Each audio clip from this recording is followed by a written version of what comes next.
Well, hey friends and neighbors, it's Chuck out at Sheridan Park Farms. Welcome back to the farm. Y'all, summertime is here and it has arrived with a vengeance. It is hot.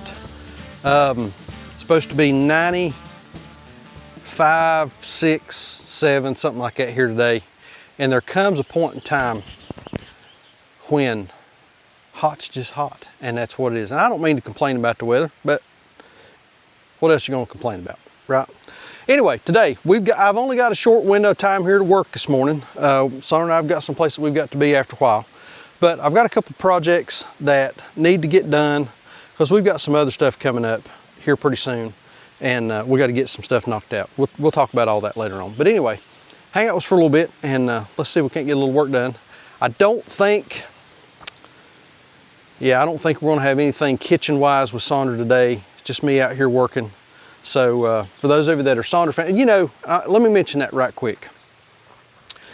Y'all, we've had so many positive comments about us splitting the videos up, doing some stuff with Sandra in the kitchen, me doing some stuff out in the field. And we really, really do appreciate that. That seems to be of an interest to a lot of folks. So I'll just tell you, we're gonna keep doing it. I have had some negative comments about the lengths of the video, and I get it, they've been longer here lately. 45 minutes, an hour, you know, I mean, sometimes to get all of that stuff in and to get it in a meaningful way, it just takes a lot of footage and it just takes a lot of time. So for those of you that don't like the longer videos, I apologize. We'll try to mix in some shorter stuff. Today will probably be a shorter video. We'll try to mix in some shorter stuff with some of the longer videos so that we're capturing everything. You know, you can't make everybody happy, but we sure do want to provide content that y'all want to watch and that you enjoy watching, that kind of thing. So, but anyway, hang out with us for a little bit. Let's get some work done. All right, so here's the first thing that we're going to work on. It has quit raining and turned off hot. But during the rains that we had back a couple weeks ago, we had a couple pretty heavy downpours a few days. And this is the drive that comes down the hill back here to where our brooders are and sawmill shed and all that kind of thing. And we got some really, really aggressive wash in this. And I've obviously got some kind of drainage issue more up the hill up here that needs to be addressed. I'm not exactly sure where it's coming from or how it's working, but I get it, I need to fix that. But for right now, we're gonna need to be coming in here with a trailer. Next week or so, we're gonna need to be coming in here with a trailer with some logs. We're gonna have some stuff going out off the sawmill. We'll talk about that probably in a future video. We got a pretty sizable project. Well, I'll tell you all about it here in a few minutes. We got a pretty sizable project coming up, and I need this road to be in better shape than it's in. But I mean, there's a place or two here, y'all, right up here, that it is, I mean, the rut's ankle deep. I mean, let's see, I don't know if y'all can see that or not on my foot, but that rut is ankle deep. So we've got to fix this. So got the land plane put on the New Holland. I am not going to use the rippers today because I don't think I need to go down deep and pull up a lot of material. We just need to smooth out what we've got and clean this up, fill these ruts in and that kind of thing. So I've got my land plane on over here, and this is our Befco, I think it's a 72 inch. Yeah, it's 72 inch, so 6 foot land plane. And these things, you know, I'll just tell y'all, I think land planes are, and this is me, I mean, this describes me to a T. Land planes are for people that can't use a box blade.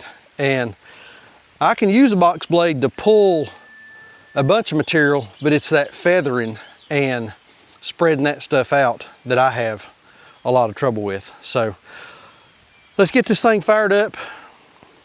Where's my box? I think my box blade's up yonder anyway.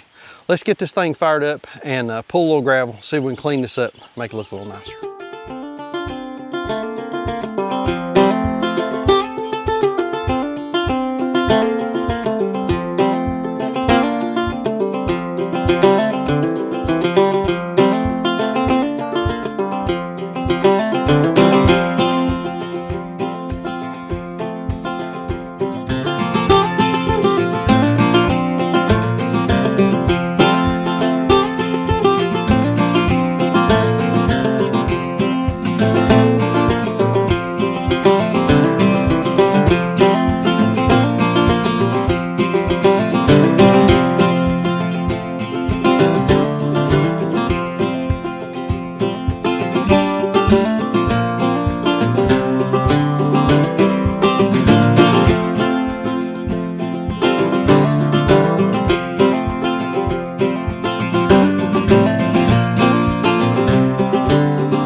passes.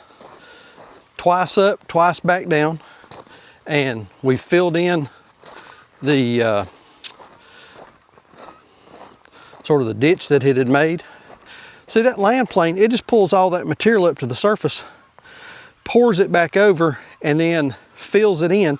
It holds material, and then it fills in the low spots, knocks down the high spots as you're driving along. And so this is a whole lot better.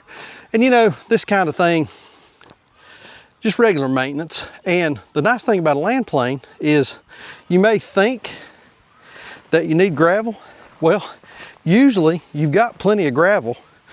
You just need to pull it up out of the fines, get it back up on the surface.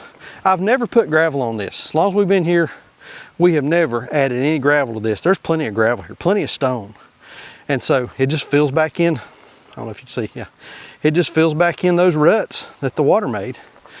And it works great. I mean, you know, those ruts make it hard to drive on. And it also, you know, makes it hard. If you're walking up and down this thing, it's easy to step in that, turn an ankle. And so easy to drive on, and it's a whole lot better to walk on if you have to walk up and down the hill. All right, that land plane does a fantastic job. Fills in that, it really done a good job of filling in those ruts that the water had created by coming down the driveway. Got all that filled in. Sandra walks up and down this hill. I walk up and down this hill. We've got customers and visitors out here that will be walking up and down it. And the last thing I want is for somebody to step in one of those ruts, twist an ankle. And like I said, we've got some other projects coming up here on the farm. But people are walking up and down this hill. And if y'all are like us, here on the farm, we do a lot of walking. And if you're doing shift work, farming, fire, law enforcement, EMS, you got to get you some of these Camel City Mill socks. These folks reached out to us a couple of months ago and asked us if we'd be interested in reviewing their product. And I said it on that initial video.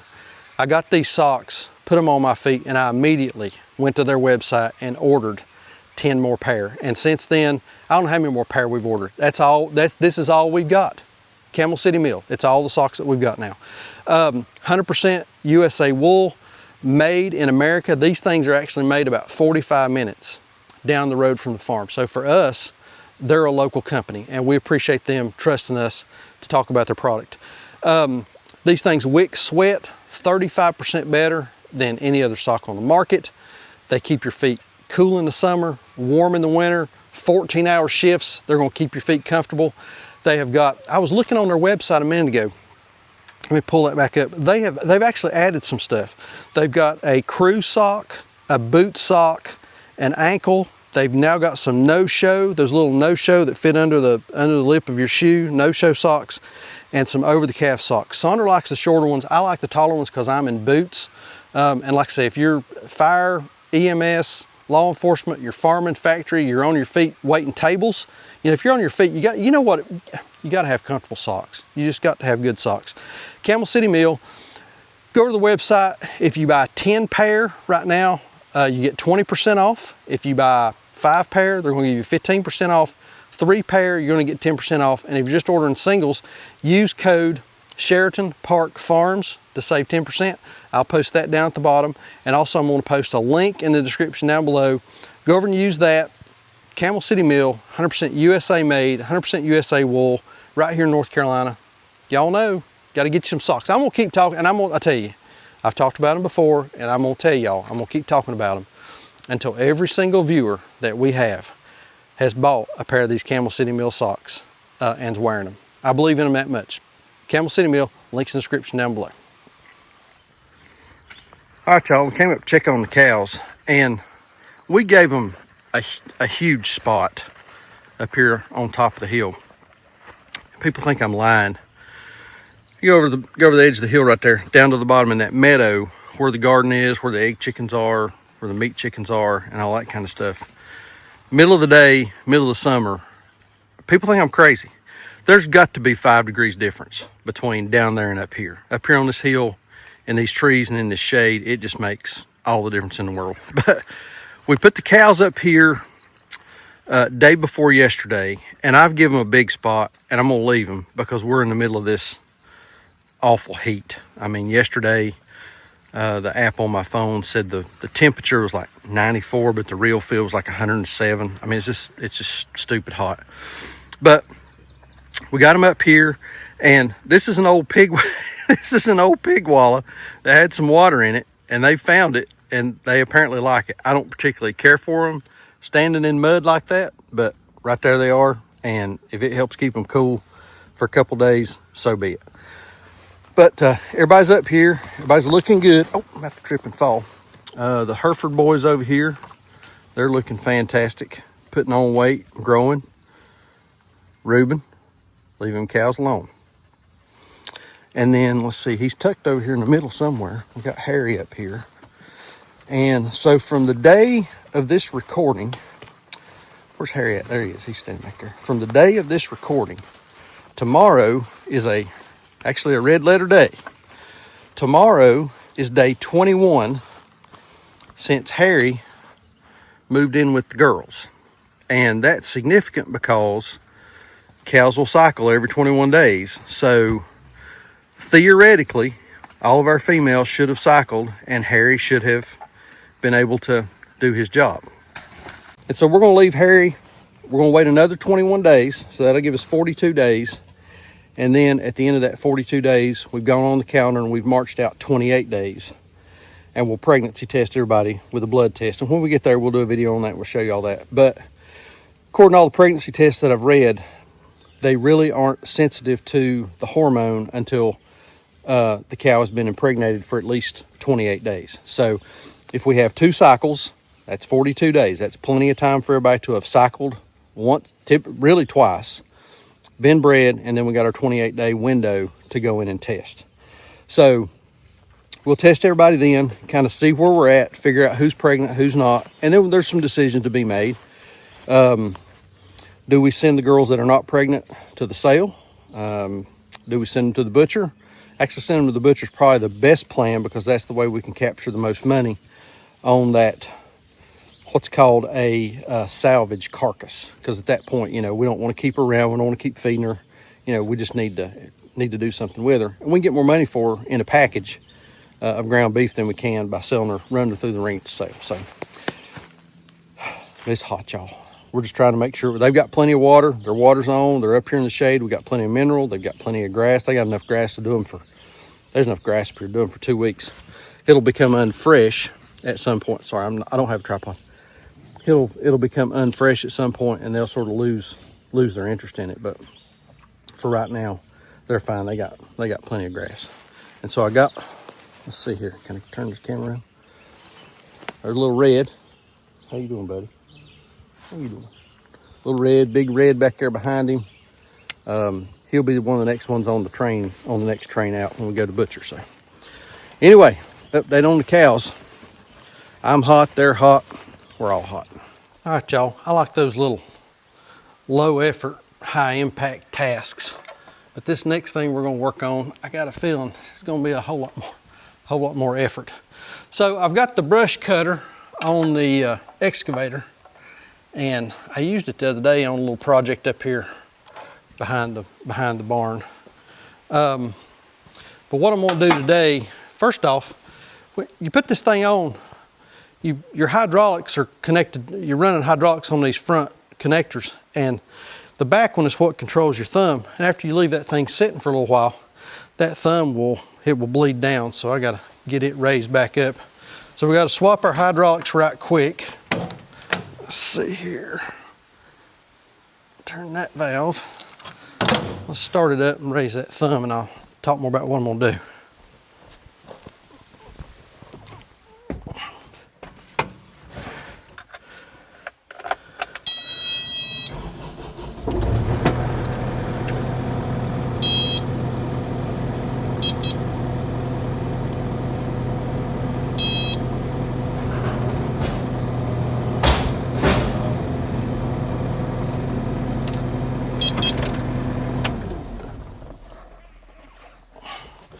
All right, that fixed that.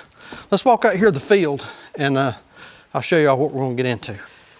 If I make a mislick and I get that mowing head in that fence, all bets are off. I have just made a terrible, terrible mess, It'll wrap that fence around that mowing head. It'll pull my fence up. It may break some posts. So I'm just gonna have to take my time, be very, very careful, and make sure that I'm leaving myself plenty of leeway between that mowing head and the fence as I'm cutting this stuff back. So if y'all will, pause the video right now, say a short prayer for me, and let's see if this will work.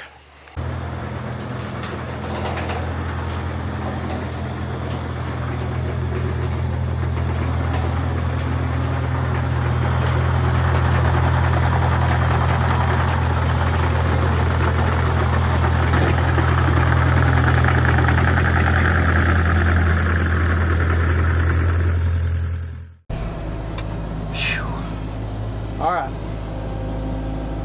let's see how this is gonna go. So I've got a couple of cameras set up so that you can kind of see the position of the machine, position of the arm, and the fence. So let's turn the blades on.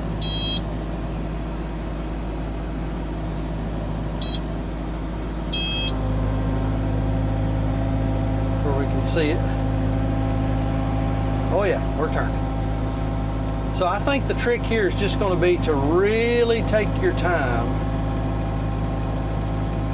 and not get greedy. And like right here where I'm at, this is all just, this all looks like a bunch of crown beard. And what we may have to do is we may have to come back later on with a weed eater and get right up next to the fence. But if we can get some of the big stuff out of the way, I think that's going to be that'll be a big help.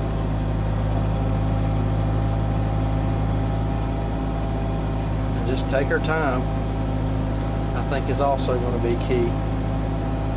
Pay attention to what I'm doing, not get distracted. I don't have any music. The only thing I've got going is some cameras here.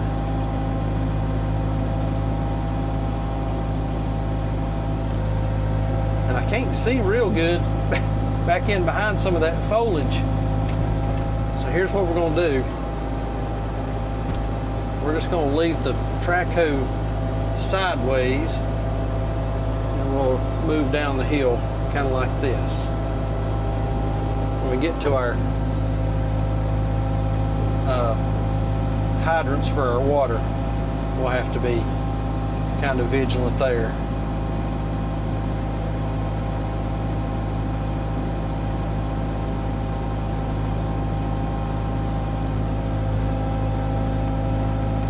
This thing up here where we can see it.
I'll tell you what, that thing does a fantastic job. Now there's a little bit that we'll have to come back and do by hand, but that brush cutter does the majority of it. And I've made it down here to one of the turns, and y'all, I'll be honest with you, I'm out of time. Got some work that I've got to go do. So we'll pick back up. I don't know if I'll record any more of it, but right here's really what I'm wanting to get into and work on, and this is a perfect area for, as an example. Got a bunch of briars and stuff growing up and over into the fence, and it's grounding it out, and it's just a mess, and I've neglected it. I admit I've neglected it, and it's just time to get some of this cleaned up. So we'll pick back up on this either later on this evening, but that's going to be it for the video today. We'll pick back up on this either later on this evening or tomorrow sometime, but I think that's all the time we're going to have for today. Now, one more thing real quick. I mentioned it, I alluded to it a while ago when we were up there working on that, working on the road, about a project that we've got coming up. I want to let y'all know, we're going to be working with the Timber Framing Learning Center of Western North Carolina to build a store building. And we have talked with those folks. We've got a plan. We're going to build a 16 by 20 timber frame cabin with a porch that's going to turn into an on-farm store. Over the next couple weeks, I'm kind of pushed, but I'm going to be cutting the majority of the timbers and the majority of the stock for the building. The folks down there are going to be cutting some of the longer stuff that I just don't have. I don't have the logs for, but they do. So they're going to cut some 16-foot stuff for us. But I'll be doing the 8-foot, the 10-foot, the 12-foot, and some of the 14-foot stuff. I've got a couple loads of logs that I've got that's come off of some property that Saunders' mother owns. We're going to be getting that in the next couple of days, and we got a lot of sawing to do. But here's what I wanted to bring to y'all's attention. I'm going to post a link in the description down below. If you would like to come and learn to timber frame and spend some time with us, I'm going to be there. I don't know if Saunders going to make it every day or not. She'll probably come down a couple days. But if you would like to learn to timber frame and would like to spend some time with us and help us build our store, we would love to have you. I'm going to post a link in the description down below. Lead instructor on this is a fellow by the name of Dan Flynn. I've known Dan for a number of years. Super nice guy. Knows his business, knows what he's doing, and he's really going to help us get this thing off the ground. He's got some other folks that are helping him down there. I'm not sure who all's coming, but really looking forward to it. So if you are interested in learning timber framing and would like to help us build our store, we would love to have you. There's a link down below. You can sign up for the class. There is a fee for the class, but this is a skill. Once you learn this skill, man, it is transferable. You can do your own buildings and barns and pergolas and just all kinds of stuff on your property. We'll mention this again in a couple more videos, but if you'd like to join us, we would love to have you. But for today, I think that's going to do it. Like we always say, please keep us in your prayers. God bless you and your families. We'll see you on the next video.